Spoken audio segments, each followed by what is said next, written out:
salaamaaleykum daleen ak jàmm ci Xarala Academy mbokk yi seen Xarala Academy dañuy topp suñu formation Python en wolof te dañoo ñëw ci lu am solo ñu tuddee ko les listes mu nekk benn concept bu am solo ci programmation voilà ma expliquer leen njariñu liste mooy lan léegi d'abord damay créer benn fichier fii ñu tuddee ko les listes point py ok ok léegi liste lan mooy njariñam comme jotoon nañoo gis naka la ñuy déclarer variable mais variable yi ñu doon déclarer yëpp benn valeur rek la mën a jël par exemple boo nee mon nom wala nga ni bon nom égal xarala ok nga ni âge égal bon 1 c'est bon 1 c'est bon ok voilà léegi lii nii boo ko bëggee afficher da ngay def toujours comme print nom nga def nii âge pour mu afficher la ñaar yëpp voilà léegi imaginer tey ñu am benn programme boo xamante ne dañoo war a am 50 variables wala par exemple wala 50 valeurs ci benn nom bi mën na jël valeur yu bëri par exemple mën nañu am nom benn mi noonu ñu am nom 2 égal académie nom 3 ba mat 50 nom lépp ñu nar ko bind nii suñu programme dina fees te pour ñu afficher ko après dañu am ay problème voilà foofu la njariñu liste ñëwee. léegi ñu def ni benn commentaire les listes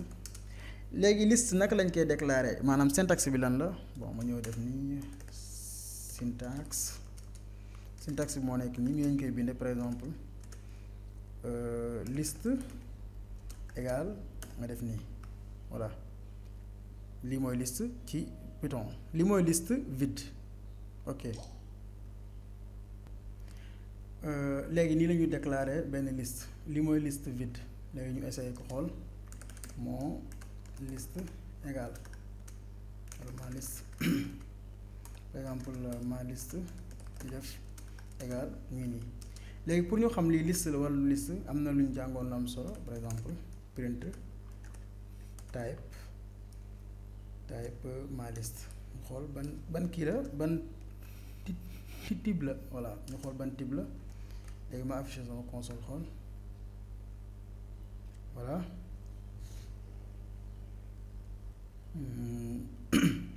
léegi ñu xaar terminal voilà gis ngeen ni ci suuf boo defee Python par exemple les listes point py ñu xool type ma liste voilà te type baa ngi ni liste la mu nekk loo xamante ni lu leer nañu la ok wàññiwaat tuuti ok ça marche léegi par exemple tey nii bu ñu ci bëggoon ajouter ay éléments naka la ñuy def par exemple fii nii ñu ajouter ci nom yu bëri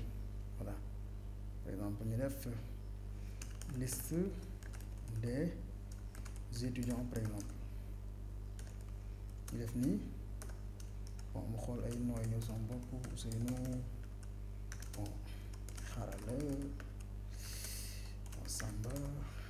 c'est bon awa ok pourquoi pas Khady aussi ok ça marche ok léegi am nañ fii nii benn liste boo xam ne étudiant la am na Ousseynou Xarala Samba 1 2 3 4 5 voilà am nañ 5 léegi bu ma bëggee afficher benn élément ci liste bi naka lay def voilà ñu comprendre benn affaire boo xam ne bu am solo la ci booy liggéey ci liste mooy toujours fii nii 5 la boo compter nii mais 0 lay commencer index bi 1 bii 0 la 1 2 3 4 léegi man dama bëggoon afficher Ousseynou nan lay def. dama naan print liste des étudiants comme nii daal def nii daal def 0 parce que Ousseynou moom mooy 0 bi léegi ñu affiché xool ba xam lu muy indi voilà gis nga Ousseynou la affiché ci console bi gis nga boo gisee moom moo nekk nii voilà parce que léegi bu nekkoon da nga def nii rek liste des étudiants par exemple nga affiché nii kese da lay affiché tur yëpp Ousseynou Xarala Samba Awa Khady ok léegi par exemple tey am nga liste bii nii ndax liste ci boppam moom kii rek lay jël chaîne de caractère mooy texte wala mën na jël leneen comme ay entier voilà en Python comme yamul am na yeneen langage yoo xamante ni boo déclaré benn liste benn type de données rek nga mën a jël mais Python amul loolu voilà bu la neexee nga def ci leneen par exemple mën nañ changer fii nii mën nañ def amul 20 10 voilà mën na jël valeur bu la neex mën nga ci jël entier texte voilà lu ne mën na ko jël lu la neex def ko ci ok c'est bon ñu affiché xool gis nga mi ngi nii enregistré wu ma voilà ñu affiché xool gis nga mi ngi nii indi la ñëpp Ousseynou 20 12 Samba Awa Khady ok léegi jàng nañ liste xam nañ nu ñuy créer liste xam nañ tamit nu ñuy afficher éléments yëpp ci biir liste yi voilà comme mais affichage bu ngeen gis nii xam nga nekkul affichage bu normal parce que lii nii nit bu koy lire du comprendre voilà après ci tutoriel bi stop di ngeen lire maanaam naka la ñuy defee benn boucle comme boucle yi ñu jàngoon ci benn liste ok balaa boobu par exemple tey bu doon da nga bëggoon yokk benn élément naka ngay def ok léegi bu doon da nga bëgg yokk benn élément bu la neexee nga def nii par exemple liste des étudiants point append gis nga indil na ma ko fii ma def append mën nga fi yokk par exemple bon pourquoi pas maa nekk c'est bon léegi tey boo ñëwoon nga affiché nga def nii print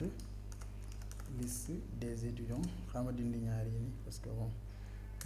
duñ liste étudiants quoi ok léegi ñu xool lan lay indi tey gis nga Ousseynou Samba Awa Khady Malick parce que Malick moom lañ mujjee dugal moo nekk nii voilà mu nekk bu dee da nga bëgg a ajouter benn élément ci liste bi kon comprendre nañ naka la ñuy créer liste mooy nekk nii naka lañ ciy ajouter élément moo nekk nii voilà léegi mu am na beneen tamit boo xamante ni bu am solo la bu nekkee da nga bëgg afficher benn valeur par exemple ci liste bi comme bii mooy fii mooy 0 1 2 bu dee da nga bëgg afficher par exemple Awa pourquoi pas ñu def 2 xool ba xam lu muy joxe ok c'est bon léegi gis nga Awa lay affiché bi ñu commencé ba léegi li ñu jàng mooy bu ñu bëggee affiché liste bi yëpp duñ def lii maanaam liste bi yëpp lay indi te loolu problème lay indi parce que ni muy affiché nit mënu ko lire koo xam ne deful programmation beneen bi mooy bu ñu bëggee affiché benn personne particulière dañuy ñëw jël liste bi yëpp après ñu def 2 wala 0 wala fi mu nekk index bi voilà. léegi ñu am beneen kii bu am solo mu nekk bu doon da nga bëgg supprimer kenn ci liste bi voilà naka lañ koy defee léegi ñu xool ñu def nii da ngay def del fonction Python la gis nga boo gisee marqué na ko benn couleur boo xamante ni bokkul ak couleur texte blanche bi ok léegi liste des étudiants nga def nii par exemple dama bëgg supprimer bon Ousseynou c'est bon 0 léegi ñu dañu affiché waat liste bi ñu xool kan moo war a nekk place 0 parce que bu ñu supprimer Ousseynou 0 normalement Samba la war a affiché ñu xool ba xam lu ñu indi Samba gis nga voilà parce que supprimer nañ 0 Ousseynou bi léegi Samba moom mooy première mooy nekk 0 bi voilà mbokk yi doon seen Xarala Academy yaakaar ni jariñu ngeen bu baax ci liste bi tey voilà ci tutoriel bii di ñëw dinaa leen wan nag ngay boucler ci liste bi affiché élément yëpp ligne par ligne merci ba beneen yoon ci beneen tutoriel